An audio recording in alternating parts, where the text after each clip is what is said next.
ಮಂಡ್ಯ ವಿಚಾರದಲ್ಲಿ ಆಪ್ ರಾಜ್ಯಾಧ್ಯಕ್ಷ ಮುಖ್ಯಮಂತ್ರಿ ಚಂದ್ರು ಕಲಬುರಗಿಯಲ್ಲಿ ಪ್ರತಿಕ್ರಿಯೆ. ಮಂಡ್ಯ ವಿಚಾರದಲ್ಲಿ ಹಳೆ ಫೋಟೋ ವೈರಲ್ ಕುರಿತು ಪ್ರಶ್ನೆಗೆ ಮುಖ್ಯಮಂತ್ರಿ ಚಂದ್ರು ಹೇಳಿಕೆ. 30 ವರ್ಷದಿಂದ ಯಾಕೆ ಸುಮ್ಮನೆ ಇದ್ದು ಈಗ ಇದ್ದಕ್ಕಿದ್ದಂಗೆ ಯಾಕೆ ಈ ವಿಷಯ ಬಂತು? ಇದರಿಂದಾಗಿ ನಿಮಗೆ ಭಾವನಾತ್ಮಕವಾಗಿ ಮತ ಬರುತ್ತೆ ಅಂತ ಉದ್ದೇಶದಿಂದ ಮಾತನಾಡ್ತಿದ್ದಾರೆ. ಸಾರ್ವಜನಿಕ ಸ್ಥಳದಲ್ಲಿ ಪ್ರಚೋದನೆ ನೀಡುವಂತ ಕೆಲಸ ಯಾರು ಮಾಡಬಾರದು. ಚುನಾವಣೆ ಸಮೀಪ ಇದ್ದ ಅಂತ ಈ ವಿಷಯ ಬಂದಿದೆ. ಚುನಾವಣೆ ಆದ ನಂತರ ಎಲ್ಲ ಮುಚ್ಚಿ ಹೋಗುತ್ತೆ.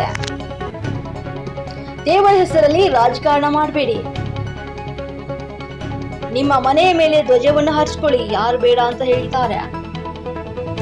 ರಾಜ್ಯದ ರಾಜಕಾರಣವೇ ದಿಕ್ಕು ತಪ್ಪುತ್ತಿದೆ. ಎಎಪಿ ರಾಜ್ಯಾಧ್ಯಕ್ಷ ಮುಖ್ಯಮಂತ್ರಿ ಚಂದ್ರು ಹೇಳಿಕೆ. ನಿಮ್ಮ ಡೇಟಾ ಹಾಳಾಗಿ ಹೋಗಿದ್ರೆ ನೀವು ಚಿಂತಿಸಬೇಡಿ. ಬೇಗನೆ ಉಸ್ಮಾನ್ ಡಾಟಾ ಸರ್ವಿಸಿಂಗ್ ಸೆಂಟರ್ಗೆ ಭೇಟಿ ಕೊಡಿ. Hard disk, pen drive, memory card, DVD ಇನ್ನಿತರ ವಸ್ತುಗಳಲ್ಲಿ ಇರುವ ಎಲ್ಲ ಡೇಟಾ ರಿಕವರಿ ಮಾಡಿಕೊಡಲಾಗುವುದು. ಕರೆ ಮಾಡಿ. ಸಂವಿಧಾನ ಇದೆ ಅಂಬೇಡ್ಕರ್ದು, ಅದರ ಕೈ ಕೆಳಗಡೆ ಪ್ರಜಾಪ್ರಭುತ್ವ, ಜನತಂತ್ರ ಇವೆಲ್ಲವನ್ನೂ ಹೇಳ್ತಾ ಬಂದಿದ್ದೀವಿ. ಅಧಿಕಾರ ಮಾಡ್ತಕ್ಕಂಥ ರೀತಿಯಲ್ಲಿ ಸರ್ವಾಧಿಕಾರದ ಧೋರಣೆ, ಕೋಮುವಾದದ ವಿಚಾರ, ಭಾವನೆಗಳನ್ನು ಕೆದಕ್ತಕ್ಕಂಥ ವಿಚಾರ, ಇದೆಲ್ಲ ವೈಯಕ್ತಿಕ ವಿಚಾರ. ಆಮೇಲೆ ಇದು ನಮ್ಮ ದೇಶ, ವಿಭಿನ್ನ ದೇಶ, ವಿಭಿನ್ನತೆಯಲ್ಲಿ ಏಕತೆಯಲ್ಲಿ ಫೆಡರಲ್ ಸಿಸ್ಟಮ್, ಒಕ್ಕೂಟ, ಅಂದರೆ ಸುಮಾರು ಧರ್ಮಗಳು, ಸುಮಾರು ಭಾಷೆಗಳು, ಸುಮಾರು ಜನಾಂಗಗಳು ಸೇರ್ಕೊಂಡು ಮಾಡೋದ್ರಿಂದ ಸೂಕ್ಷ್ಮವಾಗಿ ಅವಲೋಕನ ಮಾಡಿ ಸಂವಿಧಾನ ಬರ್ತಿದ್ದಾರೆ. ಆದರೆ ಇವತ್ತೆಲ್ಲೋ ಒಂದು ಕಡೆ ಚುನಾವಣೆ ಬಂದಾಗ ಮಾತ್ರ ಈ ಥರದವೆಲ್ಲ ಯಾಕೆ ಬರ್ತವೆ ಅಂತ ಅಂದಾಗ, ಯಾರು ಅಧಿಕಾರ ಮಾಡ್ತಾರೋ ಅವರಿಗೆ ಮತ್ತೆ ಅಸ್ತಿತ್ವವನ್ನು ಉಳಿಸ್ಕೊಳ್ಳೋಕ್ಕೋಸ್ಕರ ಕೇವಲ ನಮ್ಮ ಅಭಿವೃದ್ಧಿ, ನಮ್ಮ ಕೆಲಸಗಳನ್ನು ಹೇಳೋದಕ್ಕೆ ಅಷ್ಟಿಲ್ಲದೆ ಇರುವಂತಾಗ ಇಂಥವೆಲ್ಲ ಇದೇ ಇವತ್ತು ರಾಮ ಉತ್ತರ ಆಗಿರೋದು. ನಾನು ಹೇಳ್ತಿದ್ದು ರಾಮನ ಬಗ್ಗೆ ತಲತಲಾಂತರದಿಂದ ರಾಮಾಯಣ ಓದಿದ್ದೀನಿ. ರಾಮ, ಆಮೇಲೆ ಮಹಾಭಾರತದಲ್ಲಿ ಗೊತ್ತು, ಬೇರೆ ವಿಚಾರ ಕೃಷ್ಣ ಗೊತ್ತು, ಎಲ್ಲ ಗೊತ್ತು. ಆದರೆ ಇಂಥ ಸಮಯದಲ್ಲಿ ಇದಕ್ಕೆಲ್ಲ ಒಂದು ಅರ್ಥ ಬರುತ್ತಲ್ಲ ಯಾಕೆ ಅಂತ ಅಂದಾಗ, ಅವರು ಅಧಿಕಾರದಿಂದ ಎಲ್ಲದೂ ಕಷ್ಟ ಆಗ್ತಿದೆ ಅನ್ನೋ ಕಾರಣಕ್ಕೆ ಮನುಷ್ಯರ ಭಾವನೆಯನ್ನು ಕರಗಿಸಿ ಒಂದು ರೀತಿಯಲ್ಲ ಮೌಢ್ಯವನ್ನು ಕ್ರಿಯೇಟ್ ಮಾಡ್ತಿರ್ತಕ್ಕಂಥ ರಾಮ ನನಗೂ ಇಷ್ಟ, ನಾನು ಇಷ್ಟಪಟ್ಟು ನಮ್ಮೂರಲ್ಲಿ ರಾಮ ಮಂದಿರ ನಾವು ಅದು ರಾಮ ಮಂದಿರ ಕಟ್ಟುವ ಗಲಾಟೆಗಳಿಗೆ ಎಲ್ಲವನ್ನು ಬಿಟ್ಟು ರಾಮ ರಾಜ್ಯವನ್ನು ನೀವು ಬಿಟ್ಬಿಟ್ಟಲ್ಲ. ರಾಮರಾಜ್ಯ ಅಂದರೆ ಸರ್ವರಿಗೂ ಸಮಪಾಲು ಸಮಪಾಲು. ಎಲ್ಲಿದೆ ಸರ್ವರಿಗೂ ಸಮಪಾಲು? ಒಂದು 4-5 ಜನದ್ದು ದುಡ್ಡನ್ನು ಮನ್ನಾ ಮಾಡ್ತೀರಾ, 11 ಲಕ್ಷ ಕೋಟಿ ರೂಪಾಯಿನ ರೈತರಿಗೆ ಕರೆಂಟ್ ಕೊಡಿ ಅಂದ್ರಿಲ್ಲ, ರೈತರಿಗೆ ಬೆಂಬಲ ಬೆಲೆ ಕೊಡಿ ಅಂತ ಅಂದರೆ ಮೇಜರ್ ರೈತರೇ ನಮ್ಮಲ್ಲಿರೋದು. ಆ ಕಾಯ್ದೆಗಳೆಲ್ಲ ಭಾಳ ಮಾರಕವಾಗಿದ್ದಾವೆ. 3 ಕಾಯ್ದೆಗಳು ಕೃಷಿಗೂ ಅವನ್ನು ಮಾಡಿದ್ದ 3 ವರ್ಷ ಅಲ್ಲಿ 100 ಜನ ಸತ್ತರೂ ಕೂಡ ನೀವು ಅದ್ರ ಬಗ್ಗೆ ಗಮನ ಕೊಡಲಿಲ್ಲ. ಅಂದಾಗ ನಾನು ಹೇಳೋದು, ದೇವರನ್ನು ಕೆಣಕಿ ಪಾಪ ಅವ್ರನ್ನ ಸುಮ್ಮನೆ ಇರ್ತಕ್ಕಂಥವ್ರನ್ನ ಅನಿವಾರ್ಯ. ಆಮೇಲೆ ಇಷ್ಟು ವರ್ಷ ಯಾಕೆ ಸುಮ್ಮನೆ ಇದ್ರೆ ನೀವು? ಹಿಂದೇನು ವಾಜಪೇಯಿ ಅವರು ಇದ್ರಲ್ಲ, ಅವತ್ತು ಯಾಕೆ ಇದನ್ನು ತೀರ್ಮಾನ ಮಾಡಲಿಲ್ಲ? ಏನೇನೋ ಕಾರಣ ಇಟ್ಕೊಂಡು ಈಗ ನೋಡಿ, ಇದನ್ನ ಆದಮೇಲೆ ಅಲ್ಲಿ ಮುಗಿದೋಗುತ್ತೆ. ಅದರಿಂದ ನಾನು ಅದನ್ನು ಹೆಚ್ಚು ರಿಯಾಕ್ಟ್ ಮಾಡೋಕ್ಕೆ ಹೋಗಲ್ಲ. ರಾಜಕಾರಣವನ್ನು ಮಾಡಬೇಡಿ ಧರ್ಮದ ಹೆಸರಲ್ಲಿ. ಮಂಡ್ಯ ವಿಚಾರಕ್ಕೆ ಬಂದಾಗ ಇರೋದ್ರಿಂದ ನಿಮ್ಮ ಮಾಧ್ಯಮದ ಮುಖೇನ ತಿಳ್ಕೊಂಡಿರೋದು ಒಂದು, ಅಲ್ಲಿ ಪರ್ಮಿಷನ್ನು ನ್ಯಾಷನಲ್ ಫ್ಲಾಗನ್ನು ಆಯ್ಕೆ ಮಾಡೋದಕ್ಕೆ ತಗೊಂಡಿದ್ದು, ಅದ್ರ ಜೊತೆಯಲ್ಲಿ ಕನ್ನಡ ಭಾಷೆಯನ್ನು ಆರಿಸ್ಬೋದು ಅಂತ ಅನುಮತಿ ಇತ್ತು ಅಂತ ಗೊತ್ತಿಲ್ಲ, ಇದು ನಂದು ನಿಖರವಾದ್ದಲ್ಲ.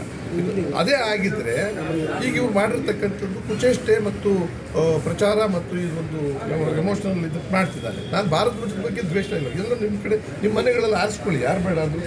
ಆಮೇಲೆ ನಮ್ಮ ಅವ್ರವ್ರ ಸಂಸ್ಥೆಗಳಲ್ಲಿ ಆರಿಸ್ಕೊಳ್ಳಿ. ಸಾರ್ವಜನಿಕರ ಜಾಗದಲ್ಲಿ ಬಂದು ಮಾರಿಸ್ಬೇಕಾದ್ರೆ ಒಂದು ಪರ್ಮಿಷನ್ ಅಂತ ಒಂದು ಒಪ್ಪಿಗೆ ಅಂತ ಒಂದಿರುತ್ತೆ. ಅದಿಲ್ಲದೆ ಇದ್ದಾಗ ಆರಿಸಿರೋದು ತಪ್ಪು ಅನ್ನೋ ಥರದಲ್ಲೇ ಅವ್ರು ತೀರ್ಮಾನ ಮಾಡಿ. 30 ವರ್ಷಗಳ ಹಿಂದೆ ರಾಮನ ಧ್ವಜಸ್ತಂಭ ಇತ್ತು, ಈಗ ಫೋಟೋಗಳನ್ನ 30 ವರ್ಷದಿಂದ ಏನು ಮಾಡ್ತಿದ್ರ?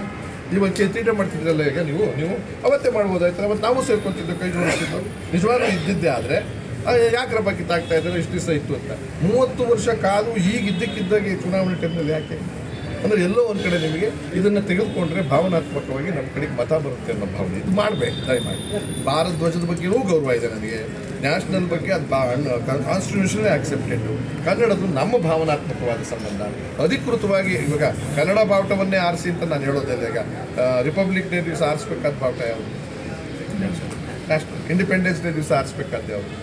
ಅದರ ಜೊತೆಯಲ್ಲಿ ಚಿಕ್ಕದಾಗಿ ನಾವು ನಮ್ಮ ಬಾವುಟಗಳನ್ನ ಆರಿಸ್ಕೊಳ್ಳೋಣ. ಆದರೆ ನವೆಂಬರ್ 1ನೇ ತಾರೀಕು ಯಾವ್ಯಾವುದು ಯಾಕೆ ಆರಿಸಬೇಕು? ಯಾವ್ದು ಆರಿಸ್ಬೇಕು ನಾವು? ಅವಾಗ ನವೆಂಬರ್ 1 ಕನ್ನಡ ಪಕ್ಷ. ಹಾಗೆ ಭಾರತ ಧ್ವಜಕ್ಕೆ ನಿಮಗೆ ಸಂಬಂಧ, ನಿಮ್ಮ ಸಿದ್ಧಾಂತಕ್ಕೆ ಸಂಬಂಧಪಟ್ಟಿದ್ದಾರೆ ನೀವು ನಾನು ಆಮ್ ಆದ್ಮಿ ಪಾರ್ಟಿ ಪಕ್ಷವನ್ನು ಬಾಟನ್ನು ನನ್ನ ಮನೆ ಮುಂದೆ ಆರಿಸ್ಕೊತೀನಪ್ಪ, ನನ್ನ ಪಾರ್ಟಿ ಆಫೀಸ್ ಮೇಲೆ ಆರಿಸ್ಕೊತೀನಿ ಅದನ್ನು ಯಾರು ಕೇಳ್ತಾರೆ. ಆದರೆ ಸಾರ್ವಜನಿಕರ ಜಾಗದಲ್ಲಿ ಈ ಥರದ್ದು ಕೆರಳಿಸ್ತಕ್ಕಂಥದ್ದು, ಪ್ರಚೋದನೆ ಮಾಡ್ತಕ್ಕಂಥದ್ದು, ಇಕ್ಕಟ್ಟಿಗೆ ಸಿಗಿಸ್ತಕ್ಕಂಥದ್ದು ಮಾಡಬೇಡಿ, ಜನರಿಗೆ ತೊಂದರೆ ಕೊಡ್ತಾರೆ. ರಾಷ್ಟ್ರಧ್ವಜಕ್ಕೆ ಬಿಜೆಪಿ ಆಗಿ ಬರಲ್ಲ ಅಂತ, ಯಾಕಂದರೆ ರಾಷ್ಟ್ರಧ್ವಜ ತೆಗೆದು ಭಗವಧ್ವಜ ಆರಿಸಿ ಅಂತ ಒಪ್ಪಟ್ಟಿಳಿದಿದ್ದಾರೆ ಅವರು. ರಾಷ್ಟ್ರಧ್ವಜ ತೆಗಿ ಅಂತ ಹೇಳ್ತಕ್ಕಂಥ ಹಕ್ಕು ಈ ನಾಗರಿಕ ಭಾರತೀಯ ಪ್ರಜೆಗಳಲ್ಲಿ ಯಾರಿಗೂ ಹಕ್ಕಿಲ್ಲ. ಅದು ರಾಷ್ಟ್ರೀಯ ಹಕ್ಕು, ಸಂವಿಧಾನದಲ್ಲಿ ನಡೆದಿರ್ತಕ್ಕಂಥದ್ದು. ಮತ್ತು ಇನ್ನೆಲ್ಲೋ ಹೋಗಿ ವಿರೋಧ ಮಾಡ್ತಕ್ಕಂಥ ಜಾಗದಲ್ಲಿ ಮಾಡಾಗಿದೆ. ಸರ್ಕಾರಿ ಜಾಗದಲ್ಲಿ ಅದು ರಾಷ್ಟ್ರಧ್ವಜವನ್ನು ಸಿಕ್ಕಿದಲ್ಲಿ ಸಿಕ್ಕಿದ ಕಡೆ ಎಲ್ಲ ಆರಿಸೋ ಆಗಿಲ್ಲ. ಅದಕ್ಕೊಂದು ನಿಯಮ ಇದೆ. ಇಂಥ ದಿವಸ ಇಂಥ ಗಳಿಗೆ ಇಂಥ ಗಂಟೆಯಲ್ಲಿ ರಾಷ್ಟ್ರಧ್ವಜವನ್ನು ಆರಿಸ್ಬೇಕು, ಅರ್ಧ ಆರಿಸ್ಬೇಕು, ಜಾಸ್ತಿ ಆರಿಸ್ಬೇಕು, ಎಲ್ಲ ಇದ್ದಾವೆ ಅದರಲ್ಲೆಲ್ಲ.